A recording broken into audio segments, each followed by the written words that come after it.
If you want to be stressed all the time, be around a bunch of death, dying, ventilators, sick people, and have humor so dark that it matches your soul, then being an ICU nurse is for you, and stay tuned for the rest of the video.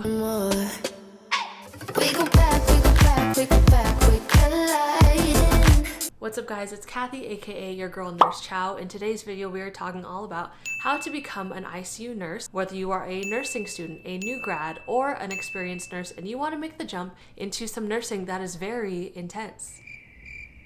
Get it? Today we're talking about a job that is of course in very high demand now more than ever before because of the current state of healthcare. This is probably my most asked question in my DMs on Instagram is, how do you become an ICU nurse? Before we talk about exactly how to get a job as an ICU nurse, I'm going to tell you guys a little bit more about me and how I landed my job. 2 weeks after I graduated nursing school, I got hired into the medical ICU, which was my freaking dream job. Like, so excited. I had been working really hard in nursing school to obtain this job. And back then it was not super commonplace to get a job in your specific specialty as a new grad. You had to get experience first. So this definitely required a lot of hard work and dedication.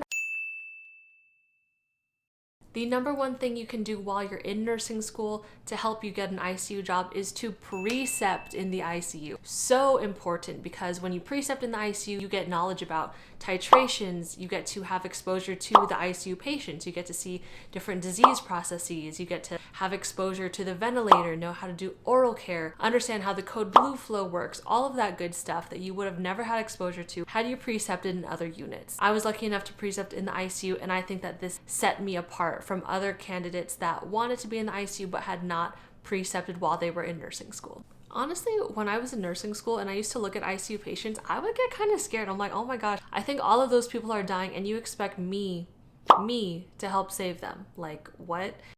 Precepting in the ICU really helps so much because you start to get less afraid. Because once I started working in the ICU, it was like, oh, it's just another day. But when I was in nursing school, I was just looking at all these patients like, damn, they look hella sick, like hella sick. I don't know. I mean, I know the ICU sounds cool and I think it's for me, but honestly, I'm a little bit overwhelmed, but precepting did away with all of those feelings. If you are able to precept in the ICU and you make a really great impression, we have definitely hired student nurses that have precepted with us that we were very impressed with, and they were able to get hired right after graduation straight into the unit. That is entirely possible if you make a really great impression on your preceptor, as well as impressing the manager or the charge nurse or the director. Don't worry if you do not get your preceptorship in the ICU. I have friends that precepted in the ER, IMC, med-surg, and they still got hired into the ICU right out of graduation.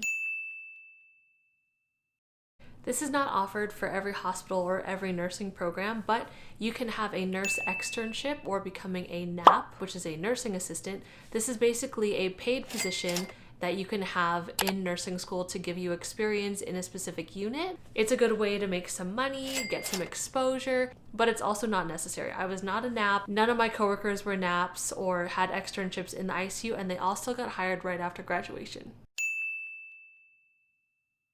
This is kind of a given, and don't get me wrong, you do not have to get an A, but doing well in your critical care class can help you when you're pursuing a career in critical care. I'm not saying that you have to memorize all the things that you learn, but a lot of the things that you learn will show up again when you're in the ICU. So impressing your clinical instructor for critical care, as well as your lecture instructor and your preceptor, can help you get some bomb recommendations.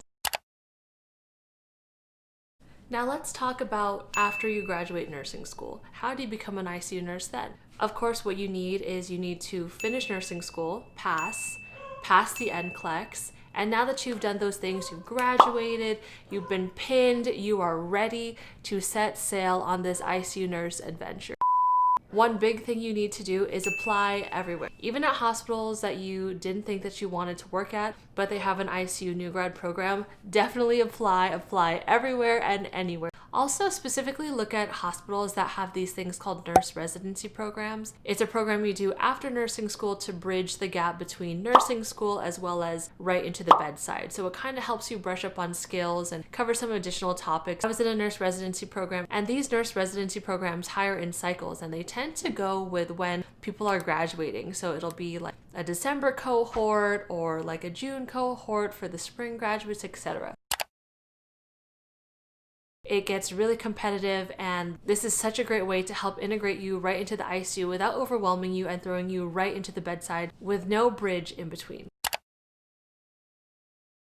Applying to places really is not the time to be picky. You definitely want to have a good job that's the right fit for you, including the company, but you also have to know that you're not always going to get your number one choice.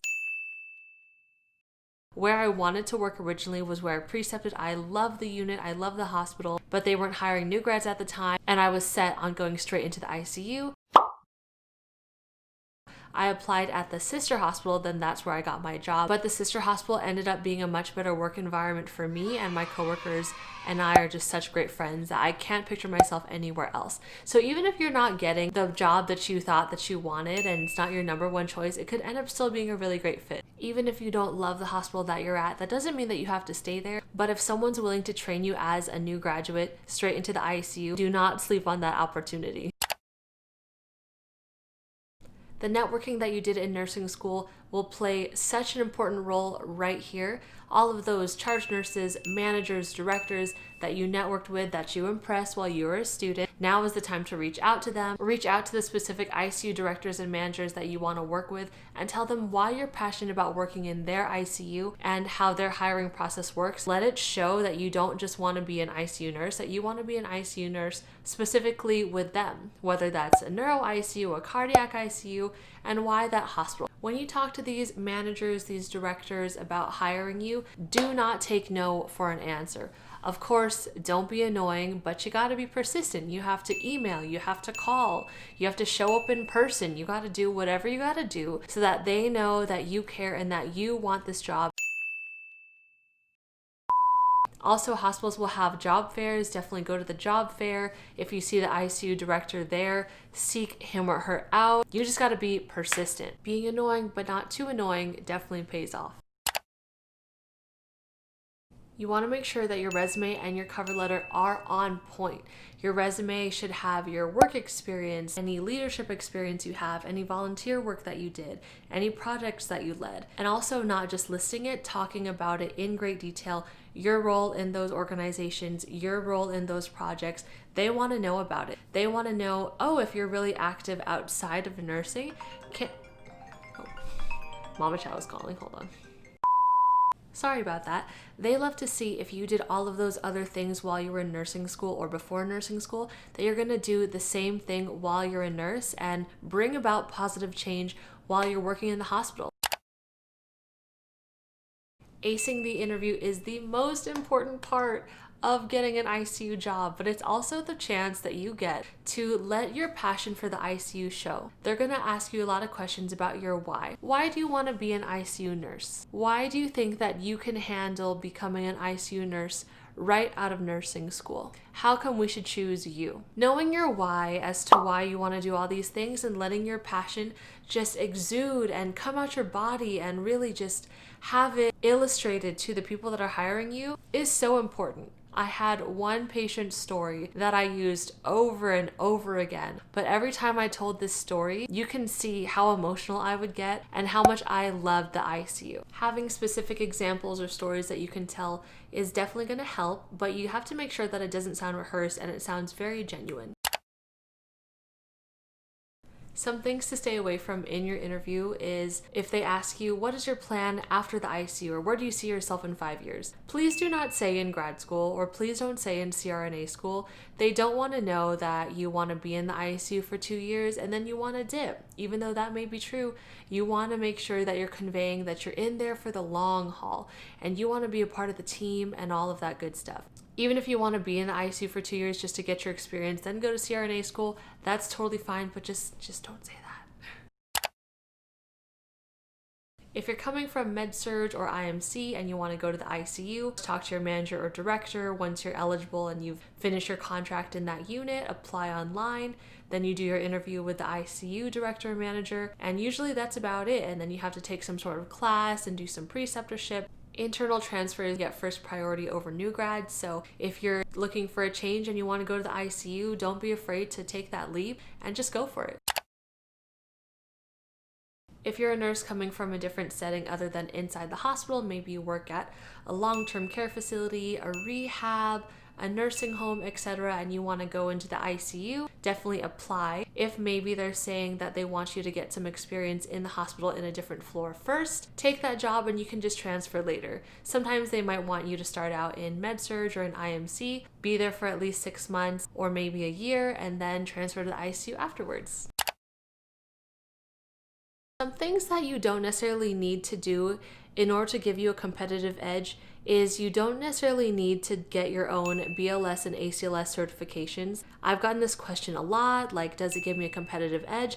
Maybe it does, but I know that some hospitals are picky about where you get your BLS and ACLS, and they may make you redo it anyway. So if you don't want to take that extra expense and pay for it yourself, maybe just wait it out first, see where you get hired, and then kind of go from there. If you're at a bit of a stalemate and you haven't been hired, then maybe you can look into getting it, but I wouldn't recommend it. Save your coin. Once you land the job, that's a totally different story in how to prepare to be an ICU nurse, but we can talk about that in another video if you guys want. Working in the ICU is fantastic. It's probably one of the best decisions I've ever made in my life, and despite all the death, dying, the craziness, the pandemics that we have to deal with, it's so rewarding and I can't imagine myself anywhere else. You guys will love it too, I hope, if it's something that you're interested in. If you have any other additional questions, please drop a comment down below, like this video, and subscribe to your girl if you haven't already. And I hope you guys are staying safe. Bye.